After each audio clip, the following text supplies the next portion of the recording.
Durante a Guerra de 12 Dias, você deve se lembrar, muitas pessoas diziam que o Irã não havia pedido assistência militar suficiente à Rússia e à China.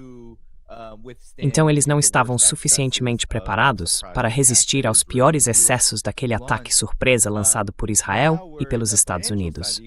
Agora estamos no lado financeiro e econômico, onde se diz, e você explicou bem, que o Irã e a China poderiam fazer acordos de troca de moedas. Isso poderia facilitar bastante o enfrentamento da manipulação cambial.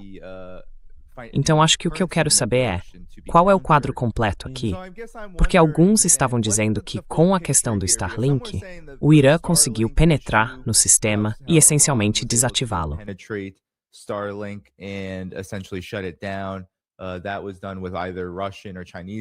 Isso foi feito com tecnologia russa ou chinesa. A realidade é que sim, nesta fase da guerra por procuração, a guerra que os Estados estão tentando travar, eles conseguiram neutralizar a Revolução Colorida, a operação de mudança de regime. Mas ainda assim, aconteceu, e matou centenas de pessoas. Tudo começou, como você disse, com protestos contra a manipulação financeira que teve efeitos reais sobre o padrão de vida. Então, qual é o quadro completo aqui sobre a conexão Rússia-China? Como eles estão ajudando e como não estão ajudando o Irã?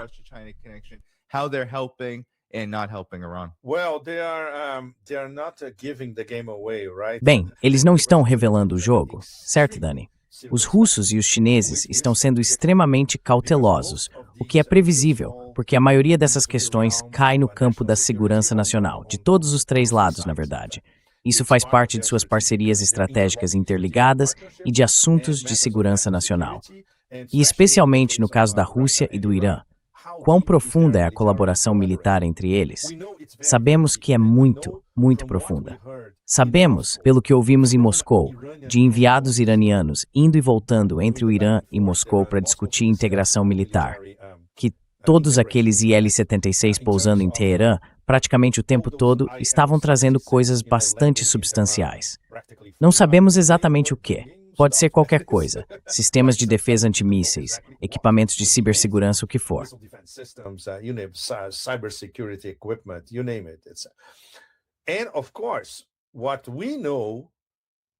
E claro, o que sabemos, e isso foi confirmado diplomaticamente pelos ministérios da defesa dos três lados, podendo até incluir a China, é que está absolutamente claro que Rússia e China não podem permitir que o Irã caia. Não necessariamente a queda da atual estrutura de governo, mas cair no sentido de ser anexado como vassalo ou colônia do Império do Caos, do saque e dos ataques permanentes. Isso é bastante claro em Moscou e em Pequim.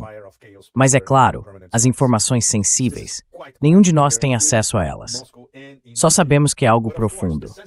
Por exemplo, algo que descobrimos, eu diria, alguns dias depois, foi que no início da Guerra de 12 Dias, foi o know-how russo que permitiu aos iranianos restabelecer sua rede elétrica em menos de 48 horas.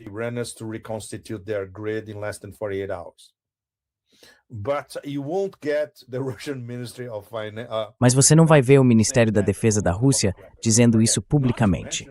Esqueça. Sem falar nos iranianos.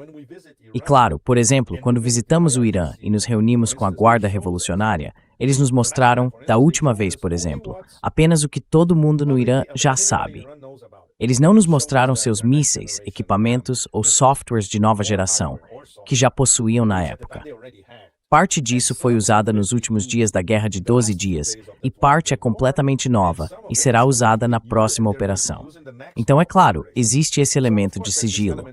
E, ao mesmo tempo, há esse elemento de colaboração militar e científica mais profunda entre o Irã e a Rússia, que é muito, muito intensa.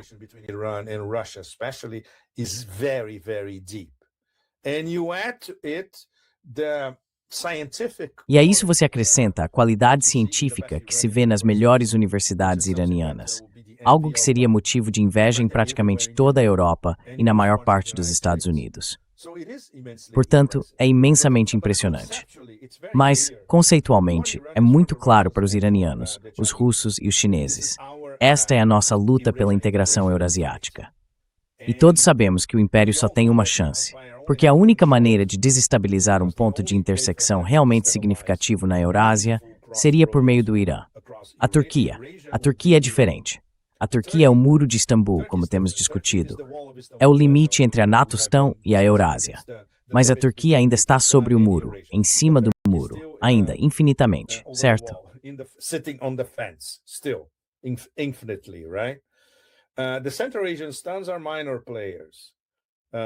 Os estados da Ásia Central são atores secundários.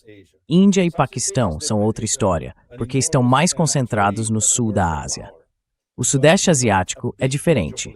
É uma potência comercial enorme, mas não um grande jogador geopolítico. Então é isso. Ficamos com essa encruzilhada ancestral da Eurásia, que remonta aos primeiros impérios persas. E claro, para as pessoas nos Estados Unidos que ainda são condicionadas pela interpretação de Mackinder, Spykman e Brzezinski sobre a Eurásia, e que elas nunca conseguem aceitar. Não podemos permitir que o Irã seja soberano e independente. Temos que ir lá e desmembrá-lo. E ao mesmo tempo, elas sabem Kaisu e Nayanhi.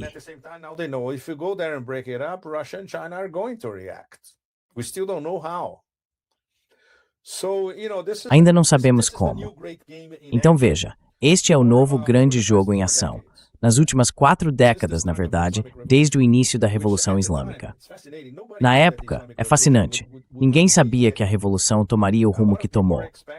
Muita gente esperava que o Partido Comunista tivesse um papel de destaque, e no fim essa não era exatamente a ideia do establishment clerical. Porque na história do Irã, e isso é algo que precisamos ter em mente, sempre houve essa alternância entre o poder clerical e o poder monárquico. E estamos em um desses períodos históricos da história iraniana. Claro, nunca teremos o retorno da monarquia, especialmente quando há um palhaço se passando por monarca, certo?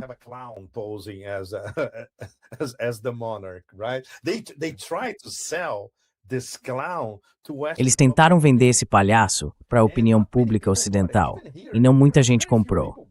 Mesmo aqui na Europa, pouquíssimas pessoas compraram. Dá para ver de cara que ele nem sequer se qualifica como palhaço, instalado em Maryland, tentando dar lições ao Irã a partir do seu... É patético. Então eles não têm um plano de substituição. O único plano que tem é explodir tudo. Sabe, é aquela famosa lista de desejos para a Pérsia, de que todo mundo fala. É um documento bem patético, aliás. As pessoas continuam mencionando blá blá blá, mas não, ele só descreve cenários de destruição. E só. No sentido de, ok, vamos criar um novo Iraque, vamos criar a nova Líbia. Criar? Não, cara. Vamos destruir, como destruímos o Iraque, como destruímos a Líbia e como destruímos a Síria, a longo prazo.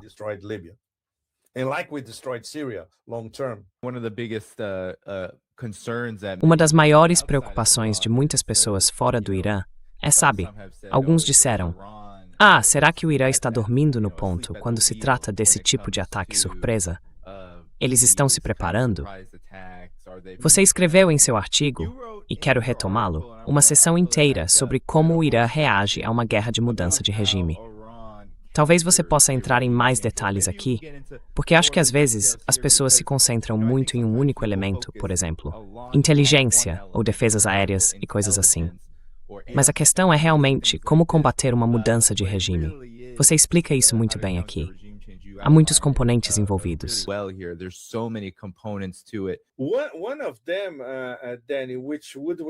Um deles, Danny Haifon, que provavelmente exigiria um artigo à parte, é que o governo convocou os bazares para reuniões, para ouvi-los sobre o custo de vida, o que seus clientes estão comprando ou deixando de comprar, ou do que estão reclamando, e assim por diante, logo no início dos protestos. Sabe como isso foi interpretado pela grande mídia dos Estados Unidos? Li isso em alguns relatórios de think tanks. Os bazares abandonaram o governo, então agora acabou para Khamenei e os mulás. Era exatamente o oposto. O governo chamou os bazares para conversar e olhem, mas como podemos ajudar o seu negócio?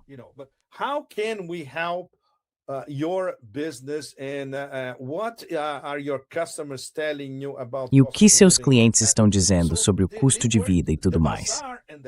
Então o bazar e o governo estavam conversando desde o início.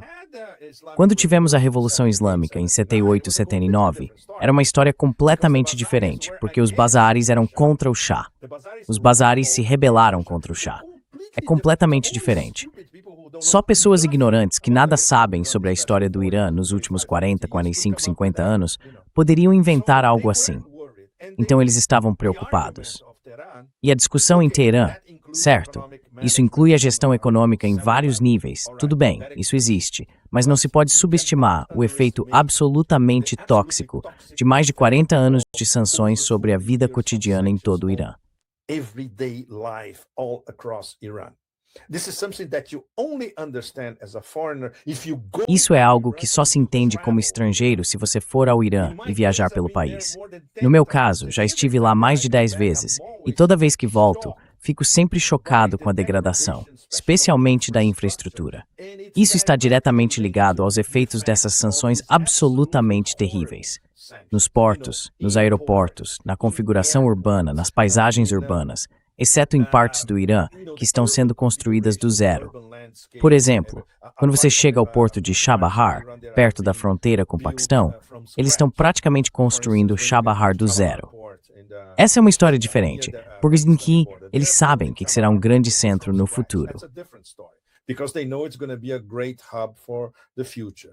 But if you go to certain neighborhoods in Tehran itself, Mas se você for a certos bairros da própria Teherã, não ao norte, que é de classe média alta, o pessoal de Teheranjali sabe. Se você for ao sul de Teherã e aos arredores do sul da cidade, que são basicamente de classe trabalhadora, em sua maioria muito, muito pobres, a infraestrutura está se deteriorando. A infraestrutura é no máximo dos meados dos anos 70 e parou por aí. Então, o fato de o governo ainda conseguir funcionar e fornecer ao menos serviços básicos com todos esses problemas é por si só extraordinário.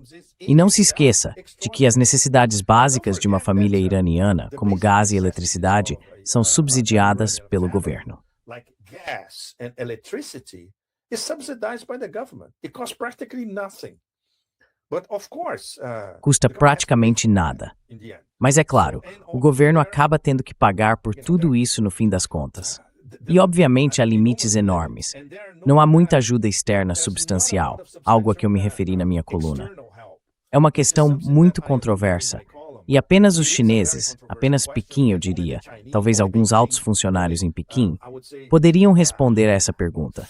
Por que eles não ajudaram o Irã quando era óbvio que havia um ataque especulativo ao real? Isso é algo que os chineses poderiam ter feito, sabe, pegando uma pequena parte de suas gigantescas reservas internacionais. Teria custado uma ninharia para eles. E não o fizeram. Essa é uma pergunta que deveríamos fazer às autoridades em Pequim. that we should ask the powers that be in Beijing. For instance, why the NDB couldn't make a few Por exemplo, por que o NDB não poderia conceder alguns empréstimos ao Irã, considerando que o NDB é o banco dos BRICS e o Irã é um membro dos BRICS? Chegamos a quê? Ao poder do dólar americano. Os estatutos do NDB, o Banco dos BRICS, estão em dólares americanos. Se eles fizerem um empréstimo ao Irã e ele passar pelo sistema financeiro internacional vinculado ao dólar, o próprio NDB ficará sujeito às sanções americanas. O que prova mais uma vez para todos nós, e isso é algo que meu caro amigo Paulo Nogueira Batista, um dos cofundadores do NDB, costuma dizer, que precisamos começar do zero. Não se pode ter um banco de desenvolvimento para o sul global usando a moeda do império. Está completamente fora de questão. Então veja, as restrições impostas ao Irã são enormes. So, the constraints on Iran are tremendous. So, and their staying power is, wow. A capacidade deles de resistir é, uau, realmente muito, muito impressionante. E isso se conecta a algo muito mais sutil do que ideologia, algo metafísico, na verdade. O conceito xiita de resistência, certo? O conceito xiita de martírio, se você se torna um mártir é por uma causa superior.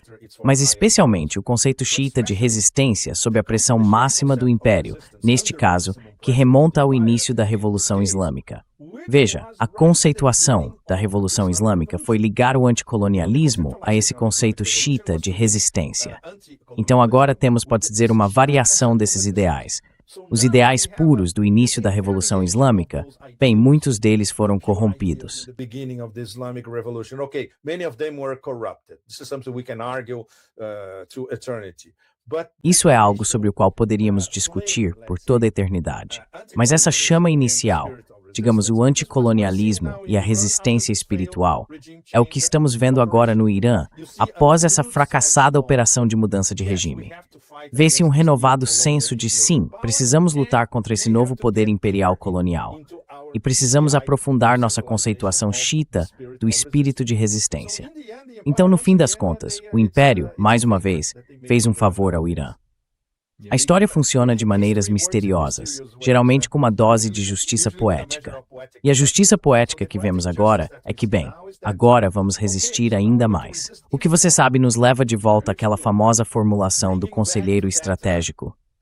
Famous articulation by the strategic advisor. Yep. Maybe Sim, é. E talvez por fim, porque eu realmente quero falar sobre outros aspectos do avanço eurasiático pelo Império dos Estados Unidos, especialmente o neocon Calígula e seu império de pilhagem. Mas sim, você tem claro Netanyahu. Você mencionou aquele relatório do think tank O Caminho para a Pérsia. O que é tão interessante agora, depois dessa operação, Pepe, é quando você ouve Netanyahu dizer coisas como as que ele disse nesse chamado parlamento em Israel hoje. Ele disse que se o Irã atacar Israel, agiremos com uma força que o Irã ainda não conheceu. E então ele diz, o Irã nunca voltará a ser o que já foi. Mas a linguagem não é ofensiva, é se o Irã nos atacar. Houve uma pequena mudança em como isso está sendo apresentado.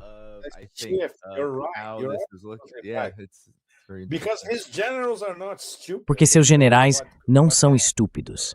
Eles sabem o que pode acontecer. Netanyahu não é um especialista militar, muito pelo contrário. Mas seus generais viram o que alguns mísseis hipersônicos iranianos fizeram. E isso foi apenas alguns, não 1000.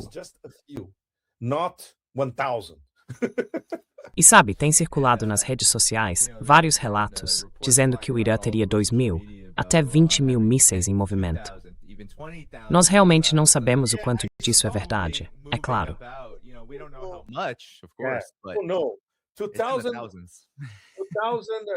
Não, 2.000 já é demais. A Rússia não tem 2.000 mísseis hipersônicos. Então, se o Irã tiver 100, isso já é... Uau! Porque pelo que lembramos, acho que no fim da Guerra de 12 dias eles lançaram menos de 10. E isso já foi. And that was already E todos nós vimos as imagens, o que aconteceu lá. Elas viralizaram. E sim, vai ser interessante, porque nos Estados Unidos, até mesmo, Pepe, a taxa de aprovação do público pesquisado no país é muito baixa em relação ao ataque do Irã. E o pretexto foi muito curioso. Trump disse que era sobre proteger os manifestantes, salvar os manifestantes. E foi exatamente o oposto. O interessante nisso é que é exatamente o tipo de linguagem oposta a que ele usava ainda nos primeiros dias de seu governo. Então foi uma reversão completa.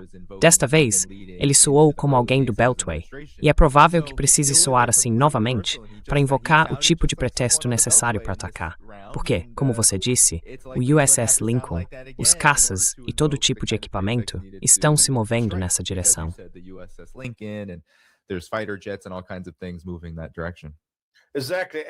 Exatamente. E ele pode optar pelo cenário mais plausível. Faz um ataque pro forma e depois muda de assunto. Sim. Sim. Como todos sabemos, o único assunto em Toplane agora é a Groenlândia. Greenland.